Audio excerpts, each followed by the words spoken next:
की क्रांति की खबर देश के कोने-कोने में कैसे पहुंची, इसे एक अंग्रेज लेखक के शब्दों में ही कहना ज्यादा प्रामाणिक होगा। गदर का एक आश्चर्यजनक पहलू यह था कि दूर-दूर के स्थानों में सभी महत्वपूर्ण खबरें बड़ी तेजी से और प्रामाणिक रूप से पहुंच जाती थीं। खबरें ले जाने का काम ज्यादातर हरकारे करते थे, जो इतनी तेजी से चलते थे कि हमें विश्वास ही नहीं होता।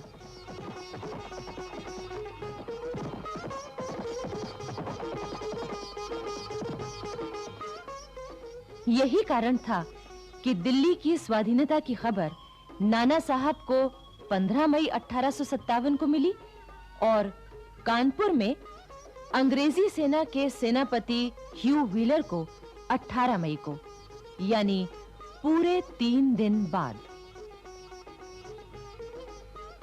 बिठूर में उस समय नाना साहब के दरबार में उनके 2 भाई बाला साहब और बाबा साहब, नाना साहब का भतीजा राव साहब, अजीमुल्ला खां और प्रसिद्ध मराठा सेनापति तात्या टोपे मौजूद थे। दिल्ली की क्रांति की खबर जब कानपुर में फैली तो हिंदुओं और मुसलमानों की सभाएं होने लगीं।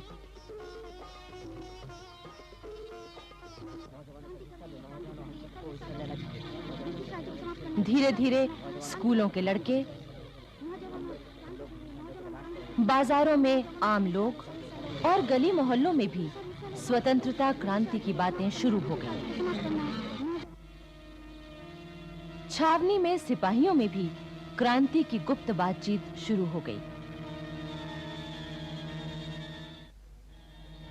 फिरंगियों के खिलाफ उनकी बाहें फड़कने लगीं।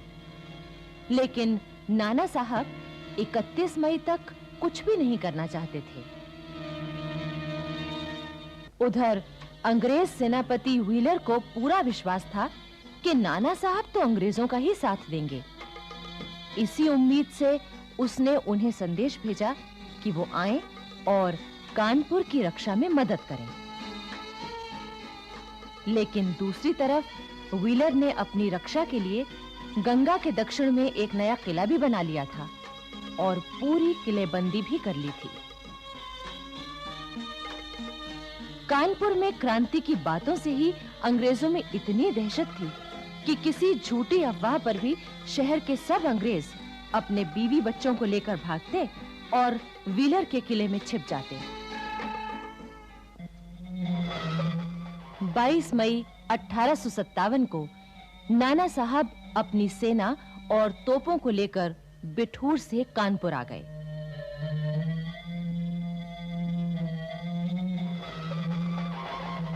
उन्होंने नवाबगंज में अपना डेरा जमाया।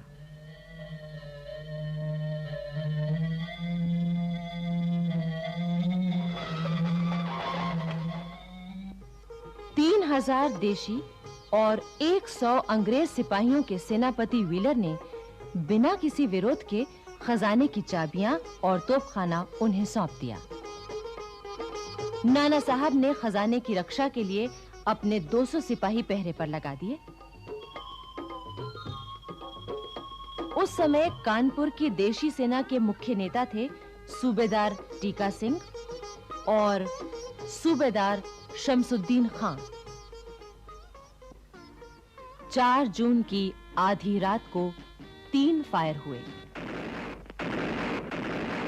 यही क्रांति की शुरुआत की सूचना थी। सबसे पहले सूबेदार टीका सिंह घोड़े पर सवार होकर आगे बढ़े।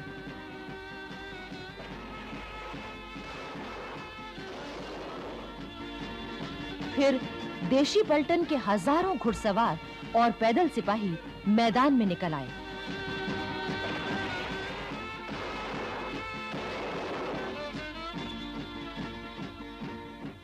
अंग्रेजों की इमारतों में आग लगा दी गई।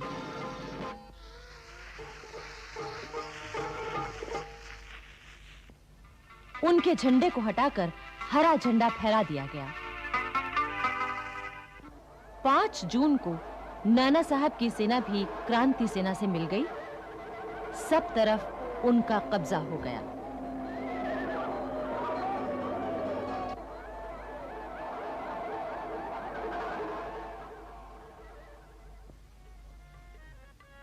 5 जून को कानपुर में दिल्ली सम्राट बहादुर शाह जफर के झंडे का जुलूस बड़ी धूमधाम से निकाला गया। नाना साहब को कानपुर का शासक चुना गया। नगरवासियों ने उनकी जय जयकार की और सब ने नाना साहब का साथ देने का वचन दिया। 6 जून को सवेरे नाना साहब ने व्हीलर को खबर भेजी कि आज आप किला हमारे हवाले कर दीजिए, वरना हम हमला करेंगे। लेकिन व्हीलर यूं मानने वाला नहीं था। उसने किला खाली करने से इनकार कर दिया। साथ ही मोर्चे की पूरी तैयारी भी की।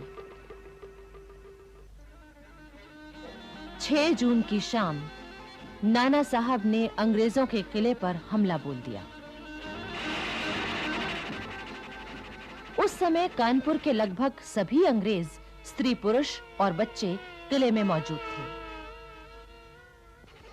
दोनों ओर से तोपें चलने लगीं।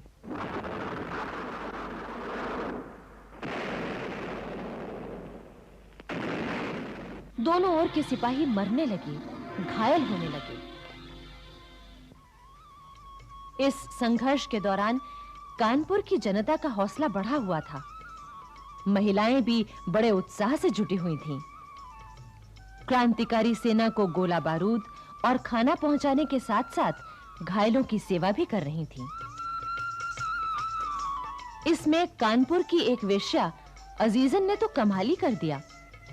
एक अंग्रेज इतिहासकार लिखता है कि अजीजन हथियार बांधे घोड़े पर सवार बिजली की तरह दौड़ती फिरती थी। दनदनाते तोप के गोलों और बरसती हुई आग की परवाह न करके वो तोपचियों को गोला बारूद पहुंचाती, सिपाहियों को खाना खिलाती, दूध पिलाती और उनका हौसला बढ़ाती।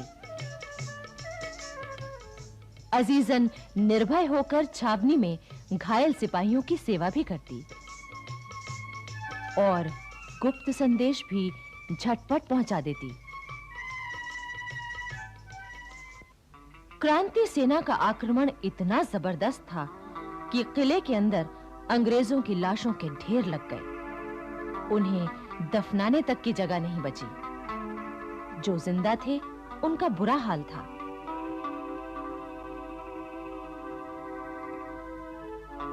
किले में केवल एक ही कुआं था जो गोले गिरने से टूट चुका था। अंग्रेजों को पीने का पानी मिलना भी मुश्किल हो गया था। कई अंग्रेज हैजा, पेचिश और बुखार के कारण बीमार पड़ गए। उधर नाना साहब ने शहर के तमाम खास लोगों की सभा बुलाई और उनकी सलाह से शहर का शासन चलाने का इंतजाम किया। हुलास सिंह को मुख्य न्यायाधीश बनाया। फौज को रसद पहुंचाने की जिम्मेदारी मुल्ला को सौंपी। दीवानी के मुकदमों के लिए ज्वाला प्रसाद, अजीमुल्लाह खां और बाबा साहब की अदालत बनाई गई। अंग्रेज इतिहासकार एम टॉमसन ने लिखा है कि नाना साहब की शासन व्यवस्था में नगर में पूरी तरह शांति थी। 18 जून और 23 जून को अंग्रेजों से फिर घमासान युद्ध हुए।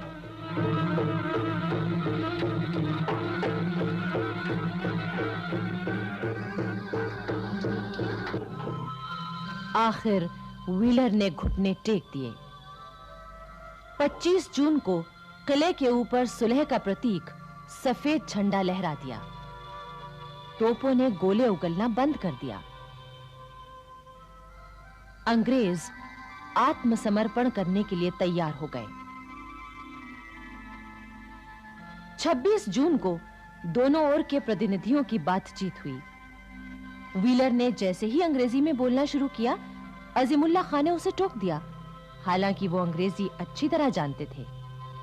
फिर बातचीत हिंदुस्तानी में ही हुई। 27 जून को किले पर बहादुर शाह जफर का हरा झंडा लहराने लगा। अंग्रेजों को हाथियों और पालकियों में बिठाकर गंगा घाट की ओर भेज दिया गया। 28 जून 1857 कानपुर नगर, छावनी और आसपास के तमाम इलाके से अंग्रेजों का नामो निशान मिट चुका था।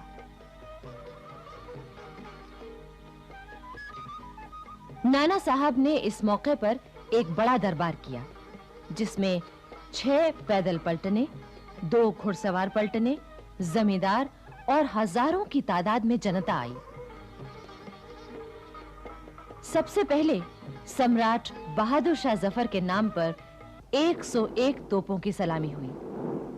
इसके बाद नाना साहब को 21 तोपों की सलामी दी गई। नाना साहब ने इस मौके पर सबको धन्यवाद दिया। साथ ही फौज में 1 लाख रुपए इनाम के रूप में बांटे गए। इसके बाद नाना साहब बिठूर आए, जहां वो 1 जुलाई 1857 को पेशवा की गद्दी पर बैठे। उनका विधिवत राज तिलक हुआ और नाना साहब धुंधुपंत पेशवा बन गए।